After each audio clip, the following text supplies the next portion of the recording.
Assalamualaikum warahmatullahi wabarakatuh. Perkenalkan, nama saya Tamim Murtaja Al-Faruq dengan nomor hidup mahasiswa 2306021005. Saya mahasiswa dari Radis IPA semester 6. Kali ini saya akan mempresentasikan tentang perubahan fisika dan kimia. Baik, untuk topik pembahasan kita pada kali ini yaitu tentang materi, kemudian hukum tentang materi. Berikutnya yaitu tentang perubahan materi, kemudian perubahan zat dan aplikasi dalam kehidupan sehari-hari tentunya.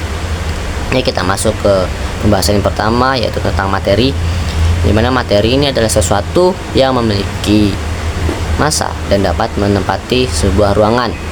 Sifat materi terdiri dari ekstensif dan intensif. Nah, sifat ekstensif sendiri yaitu sifat yang bergantung pada jumlah dan ukuran zat, misalnya seperti massa, volume, terus berat dari suatu materi. Kemudian sifat intensif adalah sifat yang tidak tergantung pada jumlah dan ukurannya, seperti misalnya warnanya itu kan tidak tergantung dari jumlah dan ukurannya, baunya dan lain sebagainya. Baik, berikutnya dari sifat intensif sendiri itu ada terbagi lagi, yaitu dari sifat secara fisika dan sifat secara kimia. Yang dimana sifat fisika yaitu ciri khasnya suatu zat dapat diamati tanpa mengubah zat-zat penyusun materi tersebut. Nah, kemudian yang sifat kimianya itu ciri-ciri zat yang berhubungan dengan terbentuknya zat baru.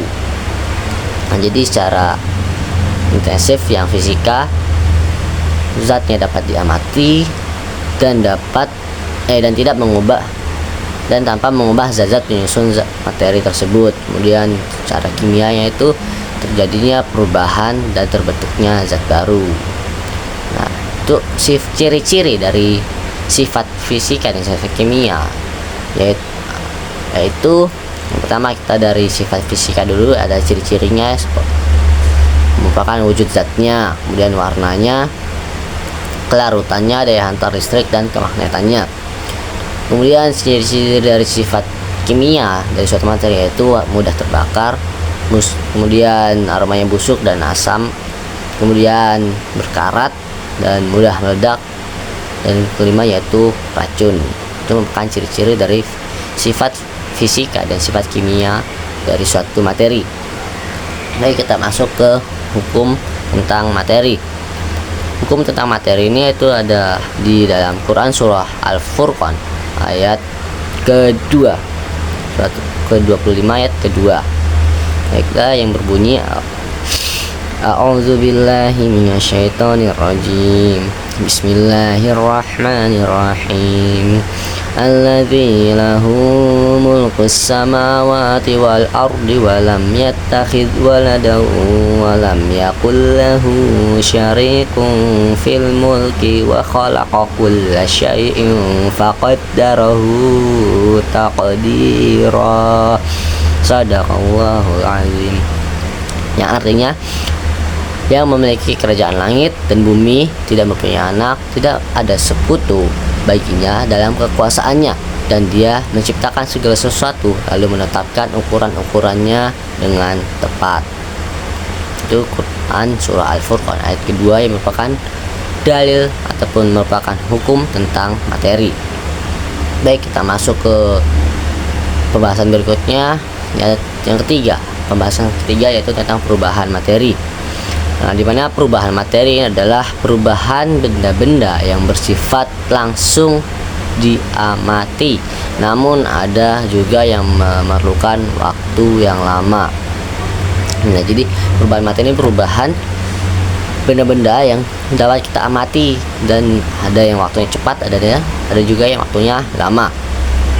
Nah, perubahan materi ini ada dua, yaitu perubahan secara fisika dan perubahan secara kimia. Dimana perubahan secara fisika adalah perubahan zat yang tidak disertai dengan terbentuknya zat baru, seperti misalnya perubahan dari bentuk, menguap, membeku dan lain sebagainya.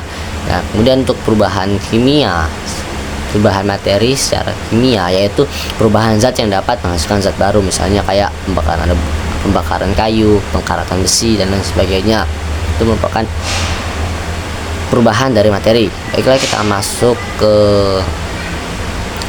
topik berikutnya yang masih dalam materi perubahan materi, yaitu tentang perbedaan dari perubahan materi secara fisika dan kimia.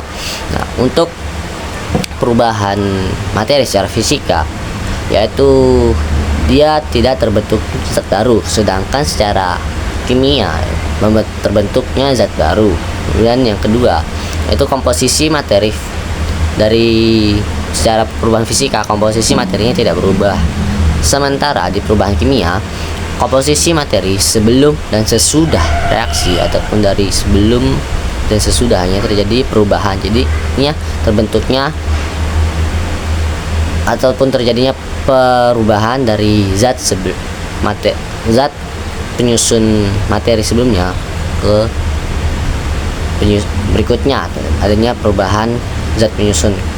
Kemudian yang ketiga, yaitu secara fisika tidak terjadi perubahan warna, bau, rasa, dan tidak terbentuknya endapan. Sementara di perubahan kimia, yaitu ditandai dengan terbentuknya gas, endapan, perubahan suhu, perubahan warna, perubahan aroma atau bau, dan perubahan rasa.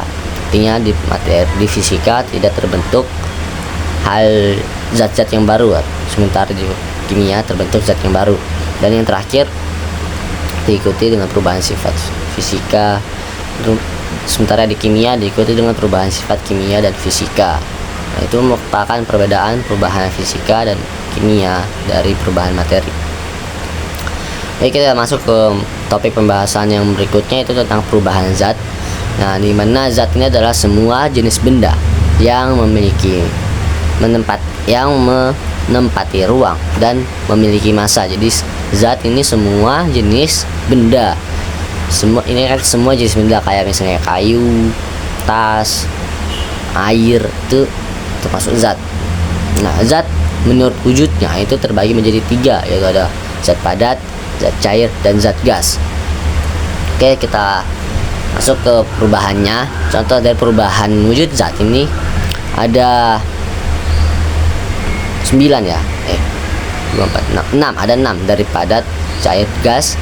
Ada 6 jenis perubahan, misalnya dari padat ke cair yaitu mencair, cair ke padat yaitu membeku, padat ke gas yaitu menyublim, dan gas ke padat yaitu mengkristal, gas ke cair yaitu mengembun, dan cair gas yaitu menguap. Itu merupakan contoh perubahan wujud zat. Nah, perubahan wujud zat sendiri juga terbagi menjadi 2 jenis, yaitu perubahan fisika dan perubahan kimia, yang dimana secara diketahui perubahan fisika adalah perubahan yang tidak disertai dengan perubahan fisika, ya perubahan yang tidak disertai dengan wujudnya zat baru. Sedangkan perubahan kimia yaitu perubahan yang disertai dengan terbentuknya zat baru. Misalnya kayak di perubahan fisika itu kayak tadi es batu yang mencair.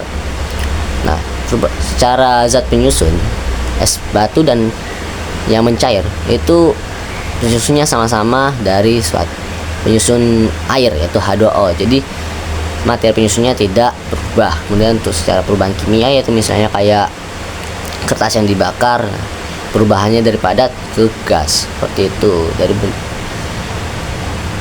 kertas akan habis terbakar, seperti itu. Kemudian aplikasi dalam aplikasi perubahan wujud dalam kehidupan sehari-hari, yaitu yang pertama yaitu pembuatan garam dari air laut, kayak itu proses pengkristalan dari membuat garam dari air laut. Kemudian yang kedua, pembuatan pengharum ruangan dan kapur barus. Nah, itu perubahan dari zat cair ke padat. Kemudian industri minyak bumi, industri gula pasir, dan kelima itu hasil fermentasi susu. Merupakan contoh perubahan wujud dalam kehidupan sehari-hari. Baiklah, berikutnya yaitu ada beberapa miskonsepsi yang sering kita dengar di kehidupan sehari-hari.